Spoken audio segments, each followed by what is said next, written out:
Hello, bienvenue dans les recettes ludiques. Au menu du jour, un jeu de collection de cartes, Museum Pictura. Museum Pictura est un jeu édité par Holy Grail Games, créé par Olivier Mélisson et Éric Dubus, illustré par Loïc Musy et Ekaterina Varlamov, pour 2 à 4 conservateurs de musée, à partir de 10 ans et pour des parties de 60 minutes.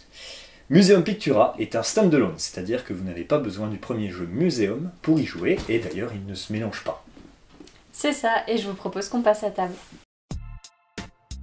Dans ce nouvel opus de Museum, on va s'intéresser à l'art pictural, d'où son nom Pictura. Nous sommes dans les années folles, en pleine mouvance art déco, et l'intérêt pour les tableaux est grandissant. En tant que conservateur d'un musée prestigieux, votre objectif sera de sélectionner les plus belles toiles à exposer dans vos galeries pour avoir les meilleures collections de tableaux, par époque et par style. Vous aurez le choix entre 5 périodes, de la Renaissance à l'impressionnisme, et 6 styles: la mythologie, l'histoire, la religion, les paysages, les natures mortes et les portraits.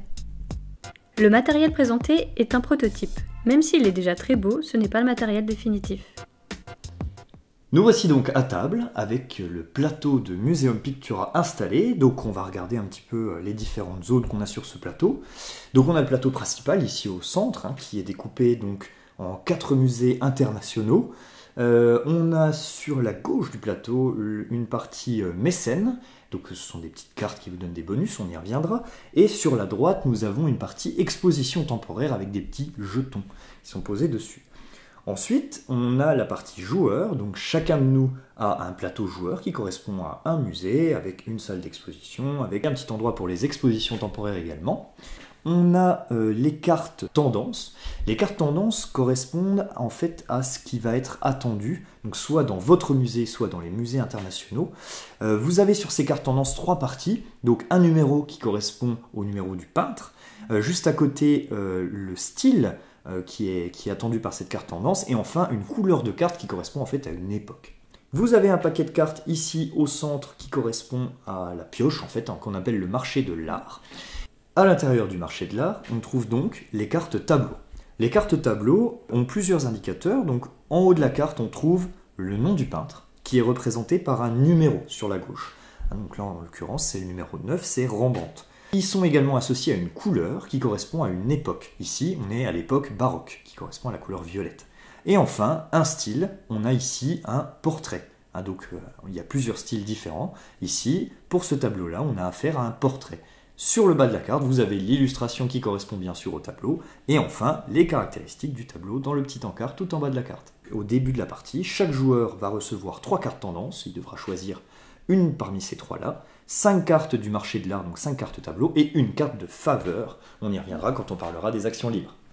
On va maintenant regarder comment se passe le tour de jeu d'un joueur. Pendant un tour de jeu, il va y avoir 2 phases, la phase d'acquisition et la phase d'action. Pendant la phase d'acquisition, le joueur actif va alors piocher 2 cartes du marché de l'art pour les ajouter à sa main. Il doit ensuite procéder obligatoirement à un échange de tableaux avec un des 4 musées internationaux du plateau central. Pour cela, on va regarder la carte tendance qui correspond aux attentes de ce musée. Si vous lui donnez un tableau qui correspond à ses attentes, vous gagnez des points. Si vous lui reprenez un tableau qui correspond également à ses attentes, vous perdez des points. Une fois que le joueur actif a procédé à cet échange, les autres joueurs ont également la possibilité de le faire, mais rien d'obligatoire pour eux. Passons maintenant à la phase d'action du joueur actif. Pendant la phase d'action, vous aurez le choix entre 3 actions. La première, développer votre musée. Pour cela, vous allez prendre une carte tableau, soit de votre main, soit de la défausse d'un des adversaires, et vous allez exposer ce tableau dans votre musée. Pour chaque tableau exposé, vous devrez défausser une carte. Au moment de la pose de tableau dans votre musée, vous avez la possibilité de gagner des points de prestige. Pour cela, on regarde la carte de tendance dite actuelle. Si les tableaux que vous exposez pendant ce tour répondent aux exigences de la tendance, vous gagnez les points correspondants. La carte tendance actuelle est remplacée à chaque manche. La deuxième action possible est d'organiser une exposition temporaire. Vous prenez alors le jeton correspondant à la collection que vous voulez scorer et vous scorez immédiatement cette collection. Ce jeton, vous le posez sur un des emplacements correspondants et vous déclenchez alors immédiatement un bonus.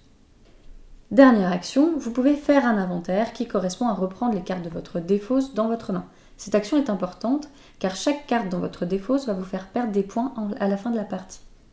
Lorsque vous faites un inventaire, vous pouvez également réinitialiser les mécènes qui sont proposés. Alors justement, les mécènes, on va en parler tout de suite. Donc on a vu les 3 actions principales, on voit maintenant les 2 actions libres, c'est-à-dire les 2 actions optionnelles que vous pouvez faire une fois quand c'est votre tour. Première action optionnelle, c'est d'utiliser un mécène. Un mécène, vous en avez 5 de disponibles, et ces mécènes en fait ont des exigences. Si vous répondez en tant que joueur actif à l'exigence d'un des mécènes, vous avez le droit de prendre sa carte et de recevoir soit un bonus, soit directement des points de prestige. Pour répondre aux exigences du mécène, il suffit simplement d'avoir ce qu'il demande, il ne faut pas les dépenser. Deuxième action libre disponible, c'est de jouer une carte de faveur. Vous vous rappelez, au début, on a parlé des cartes faveur, on en a une au départ, et ensuite on en gagne une tous les 10 points de prestige. Ces cartes faveur vous apportent divers bonus, et vous pouvez toujours les jouer pour obtenir 2 cartes du marché de l'art. Donc soit vous prenez le bonus, soit vous prenez les 2 cartes du marché de l'art qui viennent s'ajouter à votre main. On a donc vu l'intégralité des actions qu'un joueur pouvait faire à son tour de jeu. Maintenant, on va voir quand est-ce que la partie se termine. La partie se termine dès qu'un joueur arrive à scorer 50 points de prestige. Les autres joueurs ont alors la possibilité de faire un dernier tour et on passe ensuite au scoring final.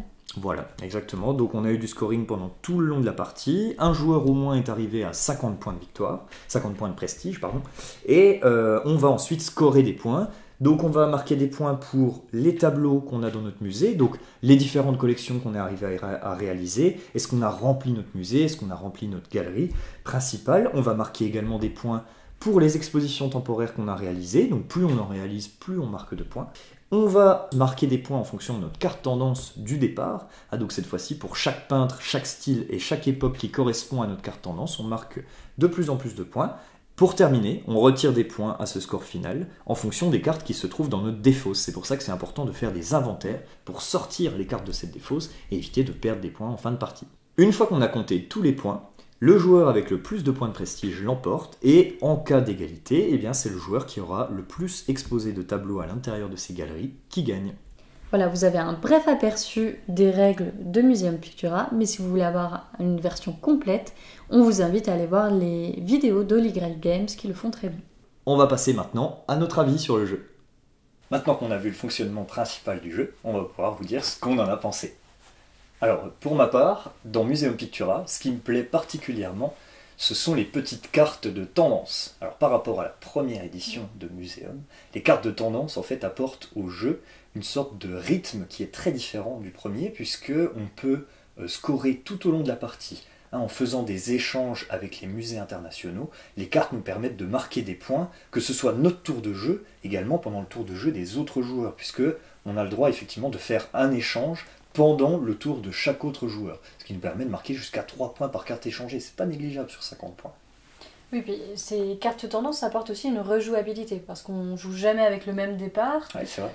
Et en plus, c'est aussi une manière pour nous de scorer qui change tout le temps, parce qu'on choisit cette carte tendance à le début de chaque partie, pour nous, et ensuite pour les musées. Voilà. Et en plus, les cartes tendance remplacent les cartes objectifs qu'on avait dans le premier muséum, c'est-à-dire que les cartes d'objectifs personnels, en fait, sont également des cartes tendance qui sont les mêmes, en fait. Donc, c'est-à-dire qu'à la fin de la partie, vous allez scorer 3 points par peintre qui correspond à votre carte tendance, 2 points par style qui correspond à ce que vous avez dans votre musée, et 1 point par couleur qui correspond à la période, en fait. Autre chose qui me plaît beaucoup dans Museum Pictura, c'est le thème.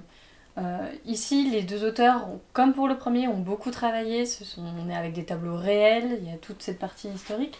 Sur chaque carte, on retrouve l'auteur, l'époque, le style, mais aussi la taille de l'œuvre pour se faire un peu une petite idée. Et où est-ce qu'on peut aller les voir dans la vraie vie. C'est plutôt cool. Bon, c'est très sympa, ça rend le jeu beaucoup plus réaliste. Et notamment au niveau de la taille, il y a un petit élément très sympa que j'ai beaucoup aimé. C'est que, en principe, sur une illustration, vous avez le tableau, mais vous avez également à côté un élément de décor qui vous donne une idée de la taille relative. C'est-à-dire que souvent vous avez une personne qui se tient devant, ou alors des mains qui tiennent, qui tiennent le tableau, de manière à ce qu'on voit en fait quelle taille ça représente dans la vraie vie, parce que si ça se trouve, vous voyez, Mona Lisa par exemple, je ne sais pas si vous avez une idée de la taille, mais pour moi c'était beaucoup plus grand, alors qu'en fait c'est relativement petit. Moi j'aime la fluidité et la rapidité du jeu. Je le trouve beaucoup plus accessible du premier muséum, s'il y en a qui ont déjà joué au premier muséum. Ici par exemple, pour poser nos cartes, on n'a plus besoin de défausser 4 cartes pour une carte de valeur 4. Ici les cartes n'ont plus de valeur en soi, et du coup ça rend le jeu plus simple, plus intuitif. Quand on a discuté avec un des deux auteurs, ils nous ont dit qu'ils avaient beaucoup pris en compte les remarques des joueurs du premier muséum, et on le ressent.